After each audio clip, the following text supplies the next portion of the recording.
When does something become a holiday tradition?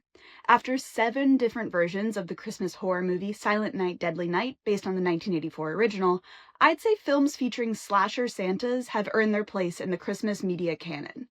The most recent remake, currently playing in theaters, follows Billy, a charmingly awkward advent calendar serial killer who dresses up as Santa to murder one naughty person every day leading up to Christmas. He spends the final week before Christmas in a small Midwestern town, where he takes an axe to the local population by ridding the rural community of local villains, from Nazis to child traffickers. The movie is campy, gory, and even a bit romantic. It's a fun watch that also nods to the darker side of the holidays, a tradition that goes back centuries. And the small town setting is part of this Christmas horror convention. Movies and TV shows often portray rural communities as old-fashioned. In Hallmark movies, that means a rural town is quaint. For more on this, see our last video. But in horror movies, it places rural communities as closer to the older, harsher traditions that were once common in Christmas celebrations. Rural Christmas horror movies like Krampus and To All a Good Night remind us that in many traditions, Christmas legends involve punishment as well as rewards.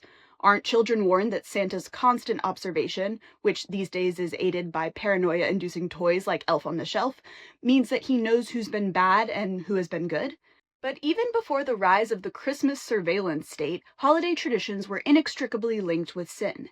In German folklore, a devil-like creature named Krampus would punish naughty children by dragging them to hell.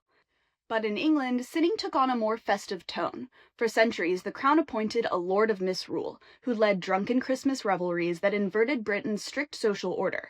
During the celebrations, peasants ruled over nobility, and costumed crowds took over churches. During the 19th and 20th centuries, Christmas got tamer, and transformed into the kind of domestic holiday that we now associate with candy canes, carols, and Hallmark movies, while partying was displaced to New Year's Eve, a secular holiday. But movies like Silent Night, Deadly Night harken back to Christmas's less homey origins. After all, it is the darkest time of the year. For more analysis of rural media, be sure to subscribe to the Good, the Bad, and the Elegy newsletter at dailyyonder.com.